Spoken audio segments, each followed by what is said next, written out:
A new and large form of COVID economic relief has opened in the U.S. just in the past few weeks.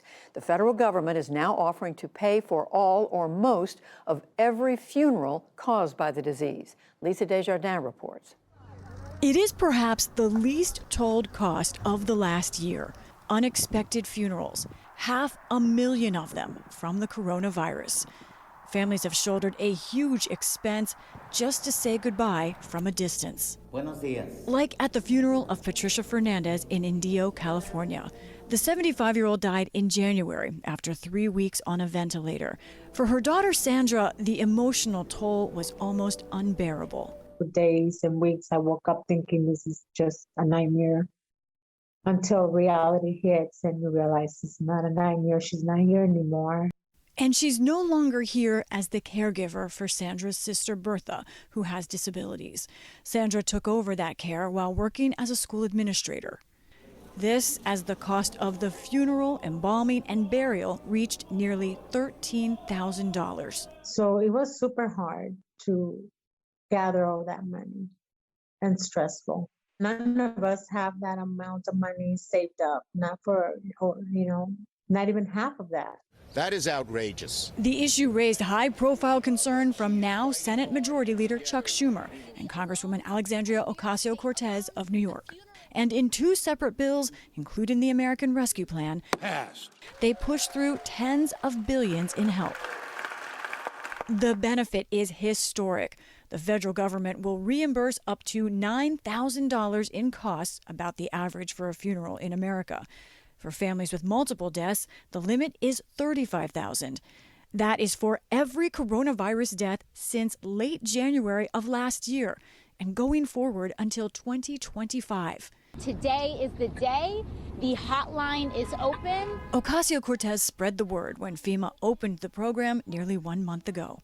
But FEMA has never overseen an emergency death benefit on this scale before. No agency has. They chose to take applications by phone only to cater to each case. And as headlines showed, it was a rough start. The phone lines crashed almost immediately under the stress of 1 million callers, including Sandra. The first day I couldn't get through, but the next day I tried it. And after waiting for an hour, I was able to see why it took so long for the call to be, answered.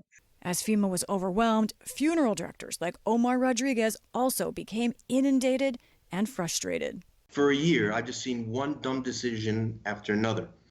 Rodriguez works at Neufeld Funeral Home in a neighborhood of Queens, New York, dubbed a COVID epicenter last spring.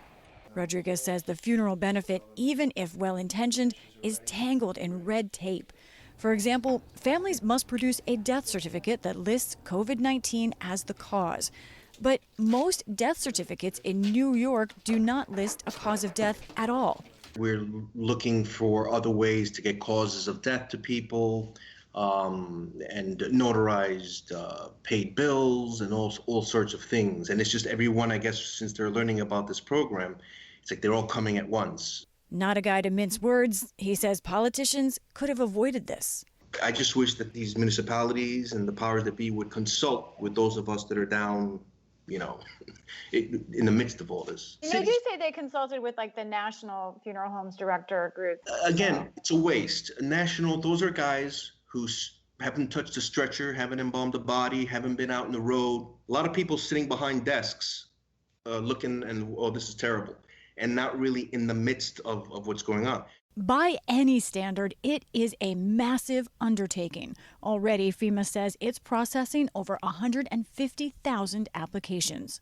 Got to be a little bit patient, but at least there's going to be some help. We asked Schumer about the frustration, and he stressed that every state and county has a different process for death certificates, that FEMA is doing its best. They're going to help people. Many of them are poor, many of them are immigrants.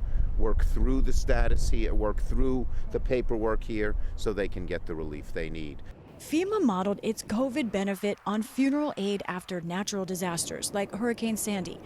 But that storm's death toll was smaller, 131 people.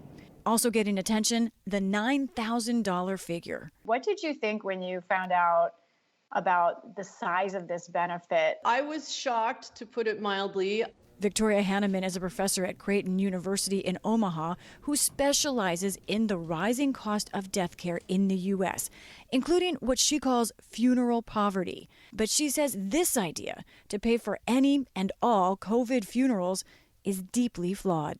We feel the need to react and provide assistance, but in this case, because we are not means testing, we are also providing assistance to high wealth and high income individuals. And so while we want a safety net to assist those in need, a subsidy for all program kind of exacerbates inequities and unfairness. Schumer responded. He believes people mostly will means test themselves. The people who are going to apply are the people who need it overwhelmingly. Lawmakers seldom pass such an open-ended benefit. It could take months to sort out exactly who uses it.